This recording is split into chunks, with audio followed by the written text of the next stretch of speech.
Hello everyone, তোমরা সবাই কেমন আছো? আমরা অনেক অনেক ভালো আছি, সুস্থ আছি। তো কিছুদিন আগে তো প্ল্যান হয়েছিল, তো হরিদ্বার যাব আমরা। তো শরীরটা অনেক খারাপ ছিল আমার। তো যেহেতু আমার টাইফয়েড হয়েছিল, তো কিছুতেই কমছিল না, এর জন্যই আর কি প্ল্যান হলো ওখানেই যাব। মানে আমার এখানে যাওয়ার অনেক দিন আগেকার ইচ্ছা ছিল, কিন্তু আমরা মানে এত বাধা পড়ছিল, যেতেই পারছিলাম না। তো লাস্ট সীমানায় যতই বাধাই হোক তারপরেও আবার ছুটে গেলাম ওখানে। যেহেতু আমার শরীরটা খারাপ, মানে ঠিকই হচ্ছিল না, কী যে হয়ে গেছিলো বুঝতেই পারলাম না। টাইফয়েড মানুষের এত এত শরীর খারাপ হয় নাকি? তো আমি 18টা সুই লাগিয়েছিলাম, তারপরেও আমার শরীর ভালো হচ্ছিল না। তারপরে ডাক্তার বলেছে লাস্ট ওষুধ দিয়েছি, এর থেকে আর কোনো ওষুধ নেই। তো তারপরেও আমার শরীর ভালো হচ্ছিল না এরকম। তো আমার মাথায় এরকম হয়ে গেছিলো, তাহলে আমি ওখানে যেয়ে একটু ভালো হয়ে যাব মনে হলো। তো এখানকার একটা বিষয় আছে, কেন গিয়েছিলাম, এতদিন যেতে পারিনি কেন জানি না। তো আমার বর বিয়ের আগে, অনেক দিন আগে, মানে বিয়ের অনেক বছর আগে হয়তো, তো বলেছিল হয়তো ওখানে মান্তি করে এসেছিল, তো বউ নিয়ে আসবো, মানে বউ নিয়ে আসবো, তারপরে একসাথে এসে দর্শন করব তোমার। তো দেখো আমাদের বিয়ে কমসে কম 11 বছর হতে গেল। তো আমরা যাবো যাবো করে না আর যাওয়াই হয়নি ওর জায়গাটায়। তো হয়তো আমাকে শাস্তি এর জন্যই দিচ্ছিল ভগবান, যা মানে একটা মানতি ছিল, এর জন্য হয়তো এত এত শরীর খারাপ হচ্ছিল না কি বুঝতেই পারলাম না কেন কি হলো। তো এমন ভূত ধরলো তখন, মানে আমি মনে হলো আমার ওখানে গেলে আমি খুব সুস্থ হয়ে যাব। তো অবশ্যই জল নিয়েই গিয়েছিলাম। রাত্রে আমাদের বাস ছিল, আমাদের এখান থেকে 10:30টার সময় আমাদের বাস ছিল। তো এই যে বাসে তো উঠে গিয়েছি, তারপরে তোমাদের সাথে শেয়ার করছি, পুরাটাই শেয়ার করব, দেখতে থাকো জাস্ট। তো বললামই এই ঘটনা, কী আর করব বলো। তো রাস্তায় অনেক বিয়েবাড়ি পড়ছিল, এই যে অনেক অনেক বিয়েবাড়ি, মানে বিয়ের ডেটেই ছিল ওদিনকার। তো আমরা রাত্রে গিয়ে সকালে পৌঁছেছি 6টার সময়, 10:30টায় বাসে উঠেছি। তো আমাদের ওখান থেকে 10:30টায় উঠে একদম বাসের থেকে 6টার সময় নেমে গিয়েছি। নেমে ওখানে একটু ফ্রেশ ট্রেশ হলাম, তারপর ফ্রেশ ট্রেশ হয়ে আমরা কোনো রুম টুম নিইনি, যেহেতু আমাদের আবার রাত্রেই আসার প্ল্যান ছিল। কষ্ট হলেও চলে আসবো এরকম আর কি। তো একদিনের দর্শন করার জন্য দেখো কত কষ্ট করতে হয়।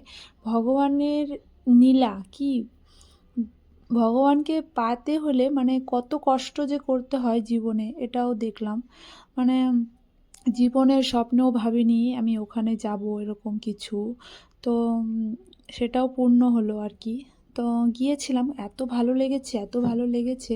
তো আমার শর্ট শর্ট ভিডিওগুলো তো দেখেছোই তোমরা অবশ্যই।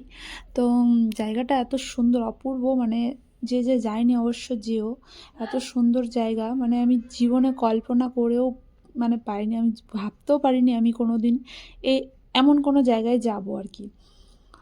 তো আমার বর বলেছিল চলো, যতই ঠান্ডা হোক গঙ্গায় তোমাকে স্নান করাই নেব, তারপরেই তুমি সুস্থ হবা, এরকম একটা মাথার মধ্যে প্ল্যান এসে গেছিলো। তো আমরা রওনা দিয়েছিলাম, দেখো দেখতে দেখতে আমরা চলেও আসছি বাস স্ট্যান্ডে। তো চলে আসছি, বেশিক্ষণ না, চলেও আসবো, কাছেই আছে। তো সকাল ভোর হয়ে গেছে, এত ঘুম পাচ্ছিল, এত ঘুম পাচ্ছিল, মানে মজায় মজায় যাচ্ছি, কিন্তু আবার কষ্টও হচ্ছে, আবার ঠান্ডাও লাগছে, যেহেতু ঠান্ডার দিন।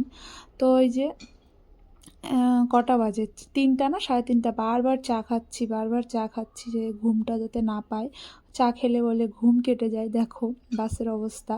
তো এটা একটা সরকারি বাস, তো ওই যে আমিও চা খাচ্ছি, 3:30 বাজে মনে হয় তখন। তো যেহেতু বারবার ঘুম পাচ্ছিলো, ভালো লাগছিল না, যেহেতু বসে বসে এগুলো তো আর ট্রেন না, ট্রেন হলে তাও একটু শুয়ে ঠুয়ে আসা যায়, তাই না? তো কষ্ট হয়েছিল অবশ্য। তারপর একটু চেনাশোনা ছিল দেখে আমার ছেলেকে আবার সামনে, ওদের শোয়ার ব্যবস্থা আছে, তো ওখানে শুয়ে দিয়েছিল। ছেলে আমার তো ঘুমাচ্ছিলই না, ও মনে হয় জেগে জেগেই যাচ্ছিল, ওরও খুব মানে এক্সাইট ছিল, ও মা আমি কি দেখতে যাচ্ছি, বা ও না অনেক জায়গায় ঘুরেছে, কিন্তু কিন্তু ওর না মনে নেই। আমরা দিল্লিতেও ঘুরেছি, মথুরা বৃন্দাবনে অনেকবার গিয়েছি, মানে এমন এমন জায়গায় গিয়েছি, ব্যাঙ্গালোর গিয়েছি, অনেক অনেক জায়গায় গিয়েছি, তো ওর না কিছু মনে নেই। তো মনে নেই, যেহেতু ছোটোবেলায় গিয়েছিল, তা এখন একটু বড় হয়েছে, এখন না ওর সব কিছু মনে থাকবে। এখনকার যে যে জায়গায় যাচ্ছে আর কি সব মনে থাকবে। ওর খুব কষ্ট হয়েছে, বাট কিছু করার নেই। আমরা সেদিনই ব্যাক হব, ওর জন্য ভাবলাম কি ওষুধ খেলেও খেয়ে তারপরে হাঁটতে হবে, তাই কিছু করার নেই, যেহেতু হেঁটে হেঁটে অনেক ঘুরতে হয়, তাই না?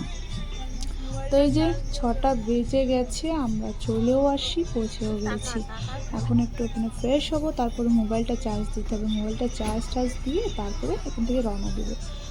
তো আমার তো প্রথম আমি খুব খুব ভালো লেগেছিলো, আমার খুবই আনন্দ হয়েছে। আমি নেক্সট ব্লগে তোমাদের অবশ্যই দেখাবো কী কী ঘুরলাম, কোথায় কোথায় গেলাম। এত সুন্দর জায়গা একটা। তো এখানে সকালে হয়েছে সবাই এটা বাস স্ট্যান্ড, এখান থেকে আবার পাশেই স্টেশন আছে। তো আমরা ট্রেনে আসিনি, যেহেতু বাসে আমাদের বাড়ির রুমের থেকে পাশের থেকেই মানে যাচ্ছিলো আর কি বাসটার জন্য। তো যে যে আসবে অবশ্যই এসো, খুব ভালো একটা জায়গা। তো আমি কোনোদিনও গঙ্গায় স্নান করিনি, গঙ্গায় যাইনি, তো এটাই তো গেলাম, তো খুব ভালো লেগেছিলো। তো নেক্সট ব্লগে তোমাদের অবশ্যই সব দেখাবো। তো এই যে আমরা নেমে টেমে ফ্রেশ ট্রেশ হয়ে জল ভরে মুখ নিয়ে দিয়ে যেতে বেরিয়ে হয় পড়ি। এই যে চলে আসছি।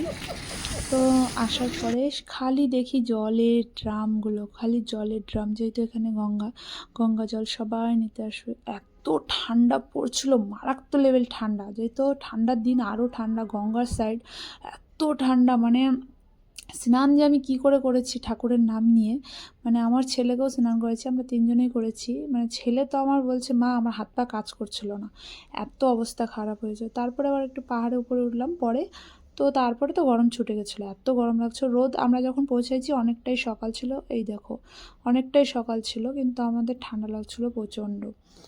তো ব্লগগুলো কেমন লাগবে অবশ্যই জানিও। এই সামনে আরেকটা ভিডিও দিব আমি ভালো। তো দেখো পৌঁছাই গেলাম, এই সামনেই আছে, এখান থেকেই ব্রিজটাই আছে, তারপরে নেমে যাব। তো কমেন্ট করে জানিও কেমন লাগলো সবার। তো নেক্সট ব্লগে তোমাদের সাথে আবার দেখা হচ্ছে কালকে। তো ততক্ষণের জন্য বাই বাই, ভালো থেকো সবাই।